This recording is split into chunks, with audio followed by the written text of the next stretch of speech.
indeed farmers are being misguided by Mr. Modi. He is saying MSP will not be touched. Farmers are saying, all right, why don't you put it in the bill? Make it a part of law. Make MSP a legal right. Then farmers cannot be misguided. He says procurement will not be affected.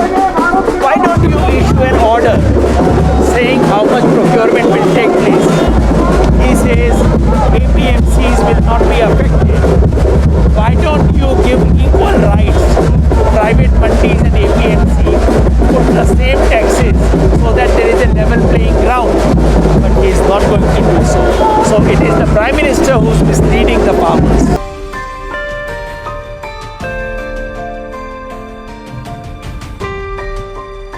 Because these bills are not about farmers.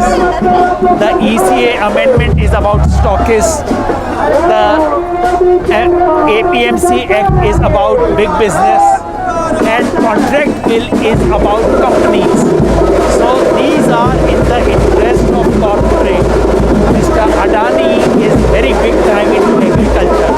Ambani is about to enter agriculture. All this is to make the process smooth for the big corporate to enter Indian agriculture. It is not for the farmers.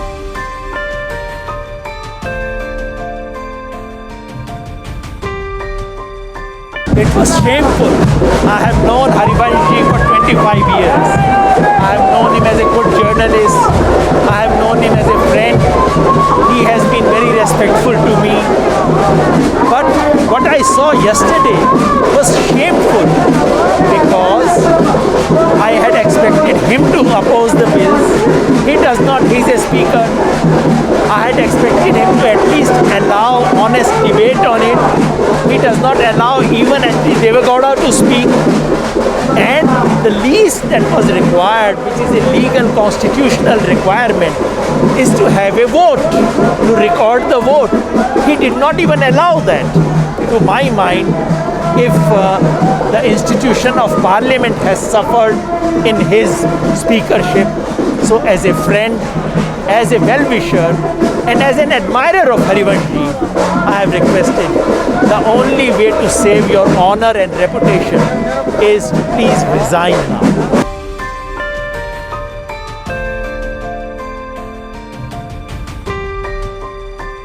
We don't know if people are with the government because yes, they elected the government in 2019. After that, the government has done so many things which are anti-people. Right now, the biggest ally of the government is the media and Congress party. These are the two reasons why this government survives. If the media were to start telling the truth to the country, and if there is any opposition, real genuine opposition, then this government cannot survive because it is anti-people.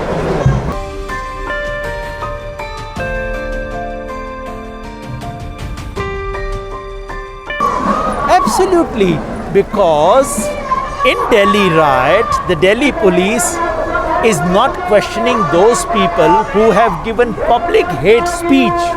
BJP leader Kapil Mishra, Union Mr. Anurag Thakur, so many BJP leaders who were caught on video involved in violence, they are not being arrested.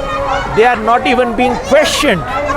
Instead, those who were involved in spreading the message of Hindu-Muslim unity, they are being questioned.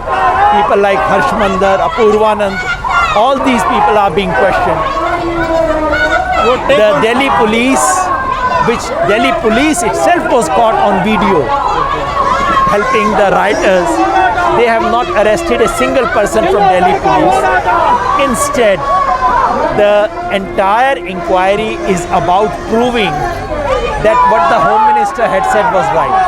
Because the conclusion of this inquiry was announced before the investigation began. The Home Minister in Parliament had clearly said, this is a deep conspiracy. So after 6 months of hard work, Delhi police has discovered that their boss was right. This is why this is a conspiracy.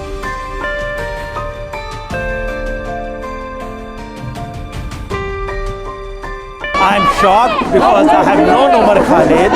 Umar Khalid is a very conscientious articulator of the minority right.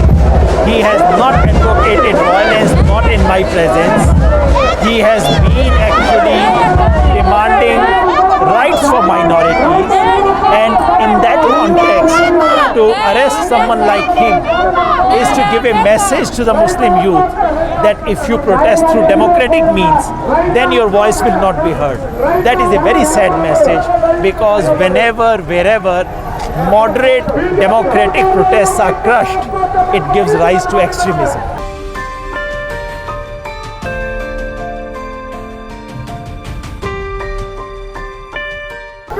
I really think that the government has chosen for itself a very different route, which is not for the last person in this country. It is for the benefit of very few people in this country. And this is, and the government is into a situation where they know that allowing democratic expression will create threat and challenge.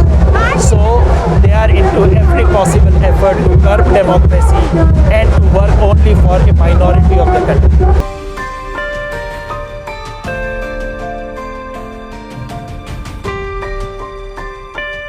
History new movements come every 5 or 7 years. When all Aam Aadmi Party represented a genuine movement, we supported it. The moment it started going wrong, we started opposing it. So at least Prashant Bhushan and me, people like us, can say honestly that we supported the right thing. And when Aam Aadmi Party was at the peak of its power, then we opposed it because it was doing wrong things. So with a clean conscience, we can talk about it. The aim of Swaraj India is to usher in a society which is democratic, which is secular, which is pro-people. And right now the biggest challenge that the country faces is that our republic is being threatened, our republic is being dismantled. To bring back that republic is our first challenge, and Swaraj India will work with all the like-minded forces throughout the country to reclaim our republic.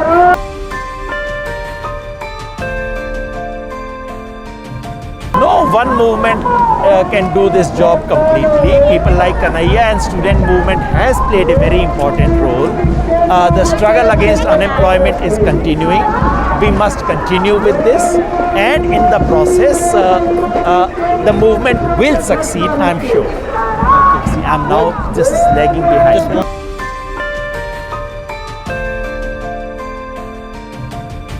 We are getting people's support, we are not getting media support. And when something is not seen on television, it looks as if it does not have people's support.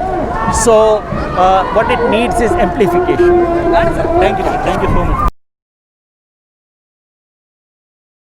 ಸತ್ಯನಿಷ್ಠ ಮಾಧ್ಯಮಕ್ಕೆ ಓದುಗರು ವೀಕ್ಷಕರ ಆರ್ಥಿಕ ಬೆಂಬಲ ಅತ್ಯಗತ್ಯ. ನೀವು ವಾರ್ತಾಭಾರತಿಯನ್ನು ಮೆಚ್ಚುತ್ತೀರಿ ಎಂದಾದರೆ ಹಿಂದೆ ಅದರ ಆನ್ಲೈನ್ ಆವೃತ್ತಿಯ ವಾರ್ಷಿಕ ಚಂದಾದಾರರಾಗಿ ಅದನ್ನು ಬೆಂಬಲಿಸಿ. ವಿವರಗಳಿಗೆ ಈ ದೂರವಾಣಿ ಸಂಖ್ಯೆಯನ್ನು ಸಂಪರ್ಕಿಸಿ ಅಥವಾ ಈ ಲಿಂಕಿಗೆ ಭೇಟಿ ನೀಡಿ.